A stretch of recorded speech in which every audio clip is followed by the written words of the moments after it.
Assalamualaikum ya Habib. Jika ada seorang pasangan pasutri bercerai dan mempunyai anak dan anaknya ini tinggal sama ibunya, lalu ibunya ini melarang keras si anak berbakti kepada bapaknya, apakah wajib patuh sama ibunya yang demikian? Bagaimana jalan keluar terbaik ya Habibana? Ya, jadi kehidupan ini penuh dengan ujian ya.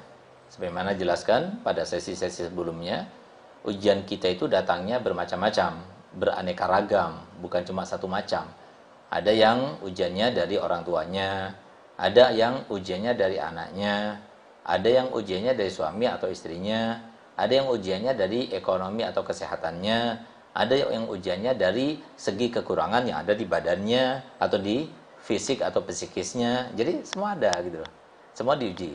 Semua orang, nggak ada satu orang pun yang kita hadapi, yang kita duduk bersama, yang kita lihat, yang kita berinteraksi, kecuali pasti dia juga mengalami ujian sama seperti kita. Jadi jangan sampai kita itu menganggap hanya saya yang punya ujian semacam itu. Jangan bilang hanya saya, semuanya diuji.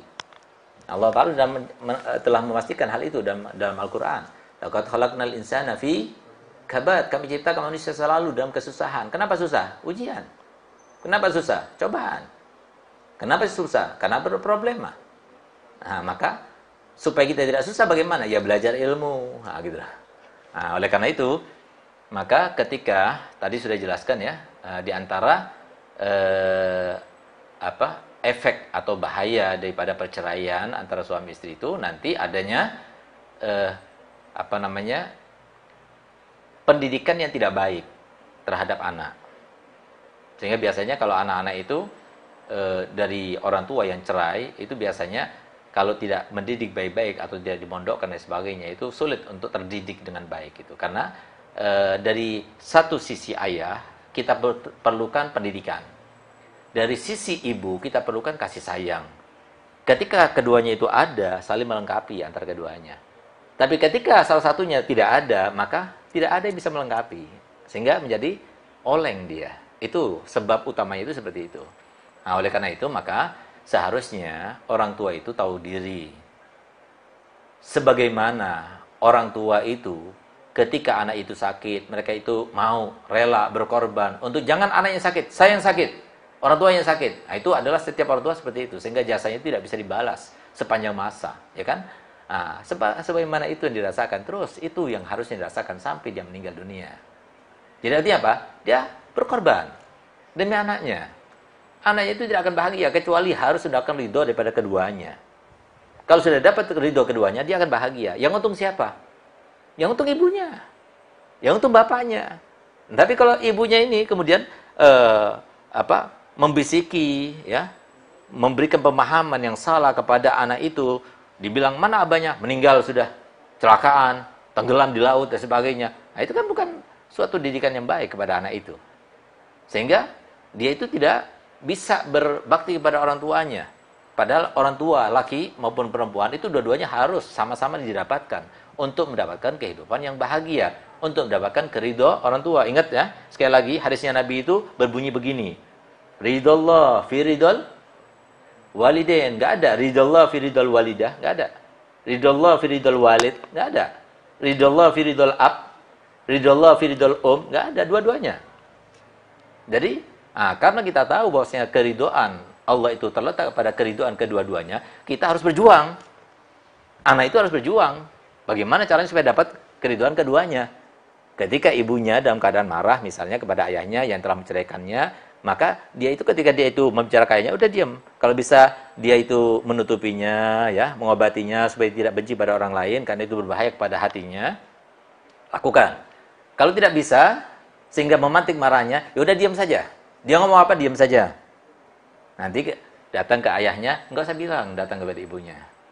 Kepada ibunya enggak usah bilang. Begitu pula sebaliknya. Itu kalau seumpama dilarang untuk pergi. Seharusnya seorang istri itu ketika cerai dan suaminya enggak boleh melarang anaknya untuk berziarah kepada ayahnya. Bahkan disebutkan ketika anak itu sudah berumur 7 tahun, maka hak asuh itu kembali kepada pilihan si anak.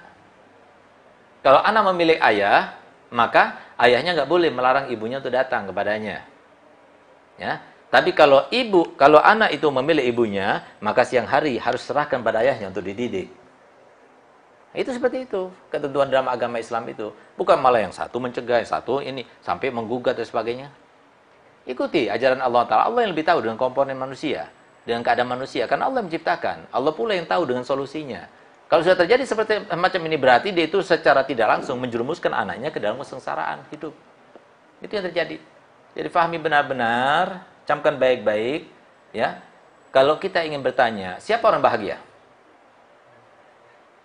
Ingat baik-baik. Jawabannya adalah mereka yang menerapkan syariatnya Nabi Muhammad. Kalau ditanyakan siapa orang yang tidak bahagia? Camkan baik-baik, ingat baik-baik. Jawabannya adalah orang yang melanggar atau tidak menerapkan syariatnya Nabi Muhammad, dia tidak akan bahagia. Walaupun dia punya uang banyak, walaupun dia tampannya luar biasa, walaupun dia punya istri cantiknya luar biasa, walaupun apapun, nggak sholat 5 waktu, nggak tahajud, nggak ini, nggak bakal bahagia. Itu sudah sebuah kepastian, sistem yang berlaku di dunia tidak akan berubah. Walan tajida li sunnatillahi tabdila, nggak bakal berubah. Dari zaman Nabi Adam sampai hari kiamat. Yang senang hidupnya, bahagia hidupnya, adalah mereka yang menerapkan syariatnya Nabi Muhammad. Ada buktinya? Secara logika? Ada. Mudah sekali. Saya mau tanya, orang yang dimuliakan di dunia itu kan banyak. Ada mereka para pejabat dengan jabatannya, pengaruhnya. Ada mereka para orang kaya dengan kekayaannya, mereka dihormati, dimuliakan. Ada mereka para anggota legislatif dan sebagainya. Ada mereka para dukun ya, kalau masih belum dipenjara ya. Ada mereka para ulama ya. Nah, sekarang saya mau tanya, siapa di antara mereka yang kemuliaannya terus paten, nggak ada berhentinya? Bahkan bukan cuma di dunia, terus sampai setelah meninggalnya pun juga masih mereka dimuliakan. Siapa? Pejabat. Nanti suatu waktu lengser dia. Ketika lengser, siapa lagi yang akan menghormati, memuliakannya? Orang kaya, selagi dia kaya, kalau sudah bangkrut, siapa yang memuliakan? Orang berpengaruh, anggota legislatif, ya kalau masih pejabat, setelah dia itu lengser, siapa yang akan menghormati, memuliakan? Fasilitas semua yang ada pada dia dicabutnya. Tapi ada di antara mereka yang terus mulia. Tambah tua, tambah mulia. Sampai puncak kemuliaannya ketika dia meninggal, maka banyak orang yang berkabung, banyak orang yang melayatnya, banyak orang yang mengantar jenazahnya. Siapa dia? Para ulama. Dan nanti setelah dia meninggal, masih tetap diziarahi makamnya.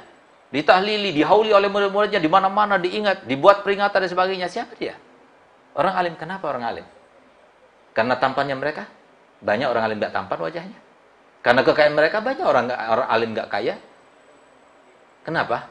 Karena mereka itu menerapkan ajaran Nabi kita Muhammad SAW. Itulah yang menyebabkan mereka itu bahagia.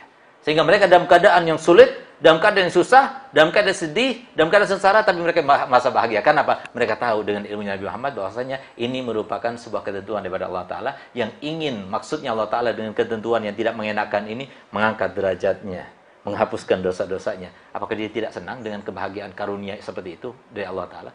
Bahagia dia. Merasakannya bahagia. Walaupun orang melihat seakan-akan dia itu dalam keadaan sengsara, tapi dia itu merasakannya bahagia. Berkat apa? Ilmunya Nabi kita Muhammad SAW. Beruntung kalian para wali santri yang punya anak-anak mau belajar di pondok pesantren. Beruntung kalian.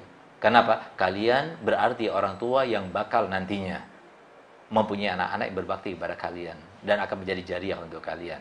Dan anak-anak kalian akan termasuk orang-orang yang berbahagia hidupnya jika mereka itu mendapatkan ilmu yang bermanfaat dan barakah dengan ridho daripada gurunya. Oleh karenanya, para wali santri harus mereka itu memaklumi bagaimana haknya seorang guru itu. Dan harus mendukung anaknya untuk mencari ridhonya gurunya. Supaya menjadi jariah dan kebahagiaan untuknya nanti setelah dia meninggal.